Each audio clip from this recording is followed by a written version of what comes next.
Hey everybody, welcome back to the channel. Today we're going to be checking out some awesome stuff that I got on eBay for a manner of nothing. A big old lot of Warhammer Fantasy miniatures, possibly from someone's drawer of shame, or maybe just their kit bashing box, or just maybe they just didn't like the miniatures. Either way, their spring cleaning is my gain, and hopefully you guys will enjoy the video. Let's roll on to the table. That's now. Alright everybody, let's see what we got first. To start off, we got some goblins, or grots as I believe they are called. You'll have to forgive me if I get these names wrong, because I'm not fluent in the names of the things in Warhammer. I just know them by their like D&D counterparts. So if I get it wrong, tough titty. Anyway, as I was saying, to start off we got a couple of grots, or goblins, and got a banner wielder, and I believe the one with the rope, I think he was swinging a giant ball at some point. I'm probably wrong about that, but what I'm going to do is I'm just going to fix his little base. I'm going to put a little skull on top of that rope and make it look like a staff, having a little goblin shaman. I don't have many goblins, so this rounds out my very tiny goblin warband out very nicely. Next up, we got some Skavens, or Ratmen. I actually bought the Caesar Miniatures box of Ratmen, and they are very nice. They are really good. They're very reminiscent of the, they're very reminiscent of the Warhammer Skavens. So they kind of, looks like they were heavily inspired by that. They even have like the triangular shields and such. These guys right here, I'm going to use as like, since they're slightly bigger, I'm going to use them as like kind of like elite rat guards. And I gotta kit bash the one in the middle and arm because he's the only one that's missing something. Next up, we have an ogre, or an Ogren, I think that's what it's called. I think that's what they're called in 40k, but I don't know. I think they're just called ogres. He's a pretty big dude. I've only got like maybe 2 ogres, so this is a really nice one. Now I can have like a third one. Gonna have to kit bash him some weapons and add a few things to him because he looks a little plain. I might add a few fur pelts or something. But all in all, very nice. Comes with a very big base, and a lot of these are already primed. Funny enough, we got a solo Chaos Soldier here, a Chaos Warrior. His weapon has definitely been scavenged for some kit bashing, and his paint job's a bit off, but all in all, not bad. Not too much different from what I would do. I'm just going to touch him up and give him a new weapon and give him a couple of washes, and he is done. Don't have to really do any work to him. Alright, now we're moving on. This one was actually I was very happy with this one. It's a cannon. Very nice cannon. Comes with a pretty good sized base. I think it's a large creature base. I could be wrong. And it was attached at one point, but not really, so I'm going to have to fiddle with that. Really love all the detail work on these cannons. Very nice. Up next, we have onto the bigger lots, bigger sets. We have some Eldar or just elves, Dark Eldar and normal Eldar. I think, unless I'm referring to Warhammer 40k, then my apologies. But I believe they are called Eldar. Anyway, we have some elves here, because I have very limited numbers of elves. I have a couple, due to a few purchases I have. Sorry about me stammering over my words. I have several good amounts of dark elves, but I completely forgot to even look for high elves. So now I'm good on that. We have 6 dark elves and 4 high elves, but I'll probably just paint them all the same way. The elves over here, you can see someone began painting them. 3 are the same, and 1's a bit different. But all in all, they are pretty good. They will do perfectly for what I'm needing them. The Dark Eldar, I am very happy with these. I love the detail in them. They look amazing. One of them is missing a hand. Several of them have broken weapons. And that is a lot of kit bashing ahead of me, but I will be happy to do it. The commanding one here, as you can see, the one with the sword in the air, he is missing his feet, sadly, making him a bit stumpier than the rest of them.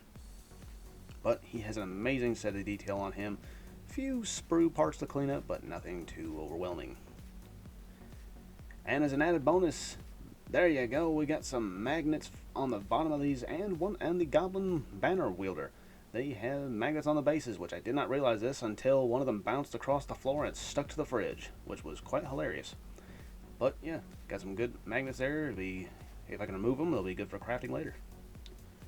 On to the dwarves, which are one of my favorites in all of this whole pile of plastic crap that I bought. Got a pretty good amount of these. they got a lot of good character to them, and they are definitely going to be used a lot. Got two without bases, and I find the one on the right to be quite funny because he looks like it looks like a potato man. I believe he's from the earlier series or something maybe. But I love him. He is just a little potato dwarf, as I call him. But out of the set, my two favorite would have to be either this mining dwarf, the one with the candle on his head, or the one with the horn that wraps around his body like a tuba almost. I really love those two. Those would have to be my favorites out of the set.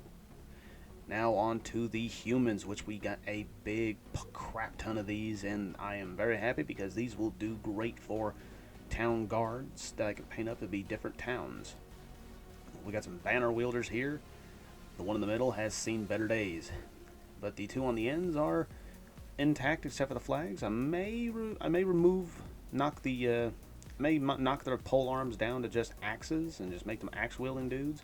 Or I may just leave them be. I haven't decided yet. Sorry for bumping the camera. My hat hit the microphone.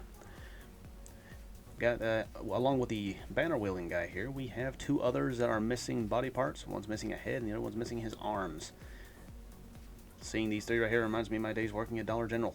Oh Lord! Say one thing wrong, and then boom, get your head bit off. Yeah, real cheesy joke there, Larry. Moving on, we have some spearmen. Pretty good. It'd be good to stand on each side of the door and be like, guards at attention. Very nice. Got a couple of miniatures that I've never seen before. Some war drummers. They look like they are just ready to roll and just banging on them drums, giving a battle cry. I'll probably put some weapons on their backs and make them battle bards, because I don't have many bards. So that is pretty good, and good stroke of luck there. Got a couple of archers here. I love the coat on the one on the left, but he's missing an arm, so he's going to take some time to fix an arm that'll work. The one on the left, someone told me, one of my buddies that actually knows this, he told me it was a Brentonian archer, but I don't really know. He doesn't quite. He might be. I don't know.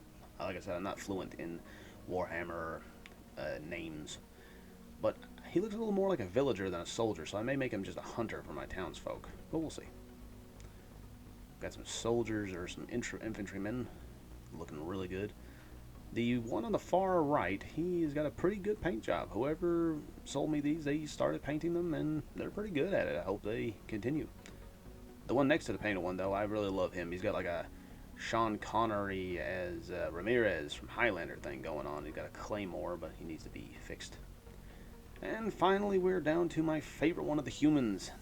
I believe he's like a commander or something, but he's got a very Don Quixote kind of thing going on, which I know that probably makes no sense, as he literally is looking like a European knight, but I don't know why. The hat just makes me think of Don Quixote. A little shot of his back here. You got some good detail, and like I've said, a lot of these are already primed, so half the work is done. Alright, everyone, that is a big old pile of minis that I got for $22, and I am very, very happy with it. As you can see, we got all of them here in a pile, and that's a force to be reckoned with by my wallet. Because oh boy, do I have some poor impulse control when it comes to monsters and plastic in the shape of monsters. I also cannot speak very well. Alright, everybody, that is what I found on eBay for a matter of nothing. Basically around $22 for the whole thing, and I'm pretty damn happy with it. Lots of kit bashing potential, and a lot of miniatures that I did not have that filled the gaps in my collection. If you guys have found anything awesome on eBay or at the thrift stores or anything, please let me know down below. I'd love to see what everyone else is finding just by pure luck or just really good timing. Maybe we'll, I don't know, maybe I'll even paint some of these up on camera. Maybe I'll paint... Oh, Lord. Maybe I'll actually paint some of these up on camera and just talk about nonsense, which is the one thing that I'm really good at. Also about vanishing for a long time. But I'll see you guys in the next video. Hopefully you guys liked this video. If you didn't, I'm pretty sure you'd let me know. Well, I'll see you.